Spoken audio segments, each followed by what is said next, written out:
અંકલેશ્વર નજીક આવેલા પાનોલી ઔદ્યોગિક વસાહતની SML કંપનીમાં આજે ફરી એકવાર આગ લાગવાની ઘટના સામે આવતા ભારે અફરાતફરી મચી ગઈ હતી.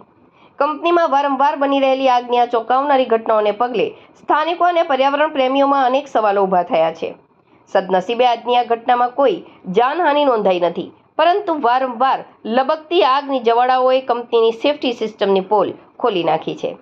સૂત્રો પાસેથી મળતી માહિતી મુજબ કંપનીમાં આગ લાગ્યા બાદ પ્લાન્ટના સત્તાધીશો બહારથી ફાયર બ્રિગેડની મદદ લેવાનું ટાળી રહ્યા છે. કંપની પોતાની આંતરિક ફાયર ટીમ વડે જ આગ પર કાબૂ મેળવવાનો પ્રયાસ કરે છે અને ઘટનાને દબાવવાનો પ્રયાસ થતો હોવાના આક્ષેપો પણ થઈ રહ્યા છે, જેને કારણે કામદારોની સુરક્ષા વ્યવસ્થા તેમજ કંપનીના સેફટીના પગલાં તદ્દન અપૂરતા હોવાનું સ્પષ્ટ દેખાઈ રહ્યું છે. કંપનીમાં છાસવારે બનતી આગની ઘટનાને કારણે નજીકમાં આવેલા સંજાલી ગામના રહીશોમાં ભારે ફફડાટ અને રોષ જોવા મળી રહ્યો છે. ગ્રામજનોનો આક્ષેપ છે કે કંપનીની બેદરકારી ગમે ત્યારે મોટી હોનારત નોતરી શકે છે. ગ્રામજનોએ આક્રોશ સાથે જણાવ્યું હતું કે કંપની તંત્ર તાત્કાલિક ધોરણે પ્લાન્ટની ટેકનિકલ ખામીઓ શોધી તેને દૂર કરે.